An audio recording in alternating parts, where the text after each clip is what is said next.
George Orwell once said, "What about bad gigs? What's the worst gig you've ever been to?" The only one I can think of that I was stood there and I was just really fed up and wanted to go home was I actually went to see George Ezra in Liverpool. Oh no, that the green Yes, grass. it is. Yeah, I Oh went with fucking I hell! went with a group of mates, which obviously included my girlfriend and a few of her mates. And I thought I'll go along because You never know, do you? You could yeah, be surprised. exactly. So I thought I'll go there, but it was not my cup of tea. That's what I will say. The crowd it wasn't for it's his music isn't for me. Basically, it's like when you're at work and you stood there clock watching, Yeah, and you basically just like the time just seems to be dragging and dragging and going so slow.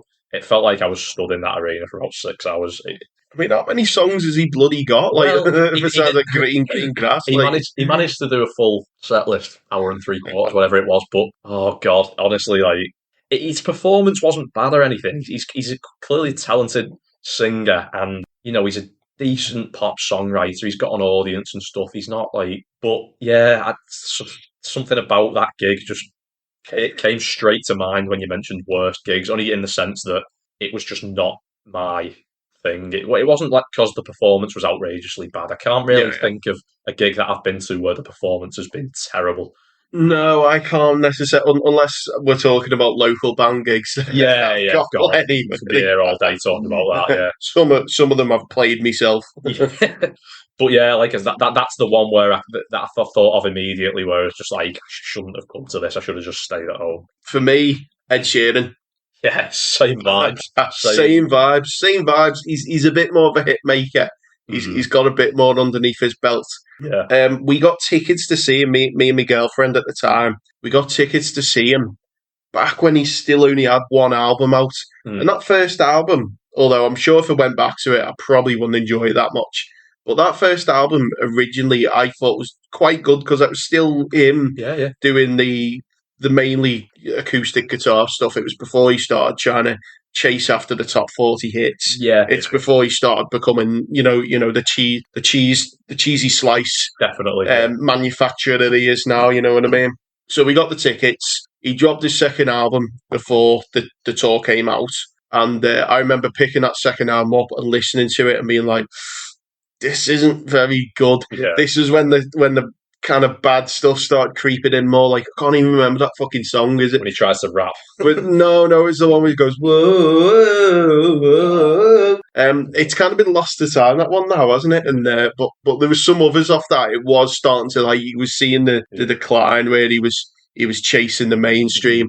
Yeah. So I was a bit hesitant to see in the gig. I was a bit like, oh well, he'll still be all right. I don't mind a bit of acoustic guitar, and he'll have a backing band behind him and all stuff like that. This was the Manchester Arena, so a big arena gig, right? He played with no backing band. Yeah, I believe him on his I own. believe he does that. Yeah. It was really bad. Like, in an arena, like a venue that, like, if that was a small, like, as you say, like one of these small little packed out theatre gigs, Yeah. that probably would have sounded great. Yeah. But it was a massive arena and it just felt so empty. It was him, his acoustic guitar, and like a loop pedal. Yeah. And he was just going off loops and stuff. And I really didn't enjoy it. And I felt so awkward there because I thought I was like the oldest person there. And I was only like 23 at the time. Yeah. I thought I was like the oldest and just the straightest male there. I felt like I stuck out like a sore thumb. Oh. Like everyone, it was like what you'd see at the fucking Taylor Swift Eras tour now. Yeah. It was just kids. Yeah. And like, the typical audience you'd expect him to draw in. And it was kind of like you were kind of sat there and he started covering a Backstreet Boys song and he's starting to do these cringy, like, back and forth chants to the crowd. I just thought, I feel like I'm getting entertained by, like, Bozo the Clown, you know what I mean? Like, I feel like this is like... Butlin's entertainment. I feel like it's Butlin's entertainment. I feel like I'd have a better time seeing Mr. Tumble. You know what I mean? Because at least he'd have a bit of bass and that behind him. Like, so...